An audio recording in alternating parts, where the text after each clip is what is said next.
City cable news కి స్వాగతం. జిల్లా వ్యాప్తంగా చోరీకి గురైన 36 లక్షల ఖరీదు గల మొబైల్ ఫోన్లను సిసిఎస్ పోలీస్ సిబ్బంది రికవరీ చేసి బాధితులకు అందజేశారు.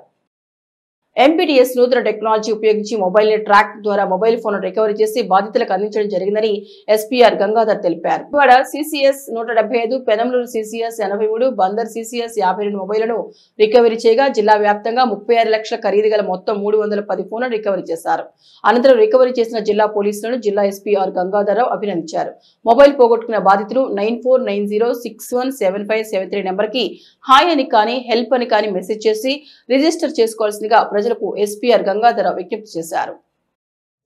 మన కృష్ణా జిల్లాలో missing mobile tracking system MMTS అనేటువంటిది ఎప్పటి నుంచో ఫోర్స్లో ఉంది. ఇంకా ఎవరైనా సరే సెల్ ఫోన్ పోగొట్టుకున్నట్లయితే వారు హాయ్ అనేటువంటి ఒక చిన్న మెసేజ్ని 9490617573కి మెసేజ్ చేసినట్లయితే ఇమీడియట్గా మాకు ఇక్కడ కంట్రోల్ రూమ్లో ఉన్నటువంటి కానిస్టేబుల్ గారు ఒక లింక్ని వాళ్ళకి పంపించడం జరుగుతుంది. ఆ లింక్ ఓపెన్ చేసినట్లయితే ఎవరైతే ఈ సెల్ ఫోన్ పోగొట్టుకున్నారో వారు ఉపయోగించేటువంటి cell phone number, IM number, ఏ టైంలో అది పోయింది, ఆ వివరాలన్నీ కూడా ఫిలప్ చేసి సబ్మిట్ చేసినట్లయితే ఇది మన సెంట్రల్ గవర్నమెంట్ నిర్వహిస్తున్నటువంటి ఈ ఎంఎంటిఎస్ సిస్టమ్ ద్వారా మరలా ఆ సెల్ ఫోన్ ఎక్కడైనా ఆపరేట్ అయినట్లయితే ఇమీడియట్గా మాకు అలర్ట్ వస్తుంది. మేము ఒక స్పెషల్ టీమ్ పంపించి ఆ సెల్ ఫోన్ తీసుకొచ్చేది మనకి ఎప్పటి నుంచో ఉంది. 392 సెల్ ఫోన్లు 45 లక్షల విలువైన ఆల్రెడీ మనం రికవరీ చేసి అందరికీ ఇవ్వడం జరిగింది. మరలా అప్పటి నుంచి ఇప్పటి వరకు ఈరోజు 310 సెల్ ఫోన్లు 36 లక్షల విలువైనటువంటి సెల్ ఫోన్స్ మనం రికవరీ చేసి ఇప్పుడు ఎవరైతే ఈ సెల్ ఫోన్స్ పోగొట్టుకున్నారో వారందరికీ అందజేయడం జరుగుతుంది. దీంట్లో ముఖ్యంగా మన జిల్లాలో ఉన్నటువంటి సిసిఎస్ టీమ్స్ ప్రత్యేకించి గుడివాడ, అలాగే మచిలీపట్నం, అట్లాగే పెనంలూరు, గుడివాడ సిసిఎస్ నుంచి 175 సెల్ ఫోన్లు, అలాగే పెనంలూరు సిసిఎస్ ద్వారా 83 సెల్ ఫోన్స్, అట్లాగే బందరు సిసిఎస్ ద్వారా 52 సెల్ ఫోన్స్ రికవర్ చేసి వీటన్నింటినీ ఎవరైతే పోగొట్టుకున్నారో వాళ్ళకి అందజేయడం. పెడనలో ఈ నెల 10 నుంచి ప్రారంభం కానున్న శ్రీ చౌడేశ్వరీదేవి జ్యోతి మహోత్సవాలను పురస్కరించుకొని పారిశుధ్య మెరుగుదలపై మున్సిపాలిటీ ప్రత్యేక చర్యలు చేపడుతోంది. పెడన మున్సిపల్ కౌన్సిల్ అత్యవసర సమావేశం చైర్పర్సన్ కట్కం నాగకుమారి అధ్యక్షతన జరిగింది. ఈ సమావేశంలో అజెండాలోని 4 అంశాలను సభ్యులు ఏకగ్రీవంగా ఆమోదించారు. ఈ నెల 10 నుంచి ప్రారంభం కానున్న శ్రీ చౌడేశ్వరీదేవి జ్యోతి మహోత్సవాలను పురస్కరించుకొని 14 రోజుల పాటు అదనంగా 2 ట్రాక్టర్లను అద్దెకు తీసుకోవాలని, 8 మంది పారిశుద్ధ్య కార్మికులను నియమించాలని సమావేశం నిర్ణయించింది. పారిశుద్ధ్య నిర్వహణకు 15 టన్నుల సున్నం, 1000 కేజీల బ్లీచింగ్ కొనుగోలు చేయాలని సమావేశం తీర్మానించింది. సమావేశంలో commissioner M Gopalarao, TPO Srujana Kumari, junior assistant accountant officer Nagamalleswararao, RI Pamarthi Venkateswararao, sanitary inspector Harikishore తదితరులు పాల్గొన్నారు. మోపిదేవి శ్రీ వల్లి దేవసేన సమేత శ్రీ సుబ్రహ్మణ్యేశ్వర స్వామి వారి వార్షిక బ్రహ్మోత్సవాలు 4వ రోజు ఘనంగా కొనసాగుతున్నాయి. మోపిదేవి శ్రీ వల్లి దేవసేన సమేత శ్రీ సుబ్రహ్మణ్యేశ్వర స్వామి వార్షిక బ్రహ్మోత్సవాలు 4వ రోజు ఘనంగా కొనసాగుతున్నాయి.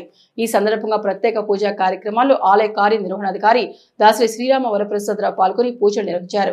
కొమ్మూరి ఫణికుమార్ శర్మ బ్రహ్మోత్సవంలో ఆలయ ప్రధాన అర్చకులు బుద్ధు పవన్ కుమార్ శర్మ, నవూరి విశ్వనాథ సుబ్రహ్మణ్య శర్మ, ముఖ్య అర్చక బుద్ధు సతీష్ శర్మలతో పాటు ఆలయ పూజారుల వేద మంత్రాల నడుమ సుప్రభాత సేవ, ప్రాతకాలార్చన, పంచామృత సభన, నిత్య హోమము, బలిహరణ, నీరాజన మంత్ర పుష్పములు, వసంతోత్సవము, అవభృత స్నానోత్సవము, శ్రీ సుబ్రహ్మణ్య మాల దీక్ష విరమణ, పూర్ణాహుతి కార్యక్రమాలను నిర్వహించగా భక్తులు భక్తి శ్రద్ధలతో కార్యక్రమాల్లో పాల్గొన్నారు.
కృష్ణా జిల్లా మోపిదేవి మండలం మోపిదేవి గ్రామంలో వేయించేసి ఉన్న శ్రీ సుబ్రహ్మణ్యేశ్వర స్వామివారి బ్రహ్మోత్సవాలు ఈ నెల 2 నుంచి జరుగుతున్నాయి.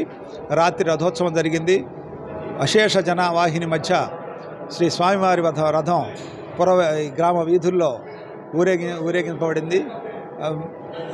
మంచి పోలీసు బందోబస్తుతో చక్కటి క్రమశిక్షణతో భక్తులందరూ కూడా కొబ్బరికాయలు కొట్టి స్వామివారి రథోత్సవాన్ని ఘనంగా నిర్వహించడం జరిగింది. స్వామివారి ఆశీస్సులు ఆ విధంగా భక్తులందరూ పొందటం జరిగింది అని ఈరోజు ఉదయం సుప్రభాత సేవ, ప్రాతకాలార్చన, పంచామృత స్నాపన, నిత్యహోమము, బలిహరణం, నీరాజన మంత్ర పుష్పాల తరువాత 9 గంటలకు వసంతోత్సవం నిర్వహించడం జరిగింది.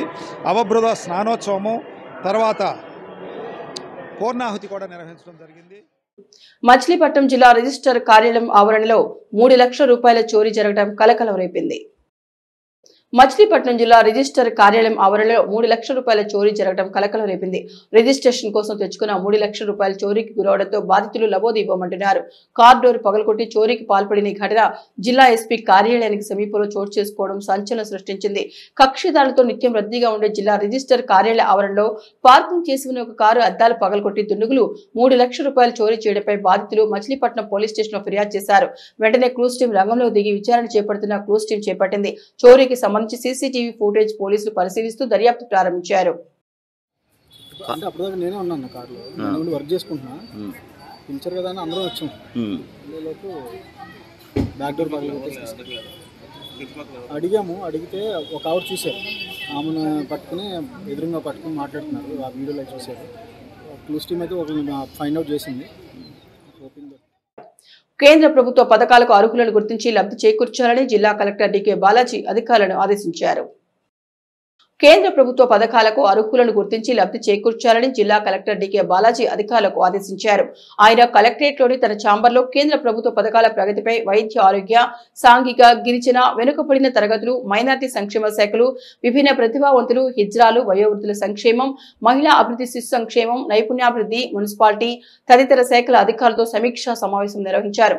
ఈ సందర్భంగా జిల్లా కలెక్టర్ మాట్లాడుతూ కేంద్ర ప్రభుత్వం వివిధ వర్గాల ప్రజల అభ్యున్నతికి అనేక సంక్షేమ పథకాలను అమలు చేస్తోందని, ఎస్సీ, ఎస్టీ, బీసీ వర్గాల విద్యార్థులకు పోటీ పరీక్షలకు ఉచిత శిక్షణ, అదేవిధంగా విదేశీ విద్యను అభ్యసించే వారికి ఆర్థిక సాయం, విద్య కోసం అవసరమైన వారికి తక్కువ వడ్డీతో బ్యాంక్ రుణాలు అందించే పథకాలు, స్వయం ఉపాధి కోసం పీఎం ముద్రా యోజన రుణాలు వంటి ఎన్నో పథకాలు ఉన్నాయని వాటిపై అవగాహన కల్పించారన్నారు. ఈ సమావేశంలో DMNHO doctor S Sharmishta, ICDS PD MN Rani, గిరిజన సంక్షేమ శాఖ అధికారి ఫణి దుర్జటి, విభిన్న ప్రతిభావంతులు, వయోవృద్ధుల సంక్షేమ శాఖ అధికారి Kamaraju, lead bank manager Ravindra Reddy, శాఖల అధికారులు పాల్గొన్నారు. సిటీ కేబుల్ న్యూస్ సమాప్తం.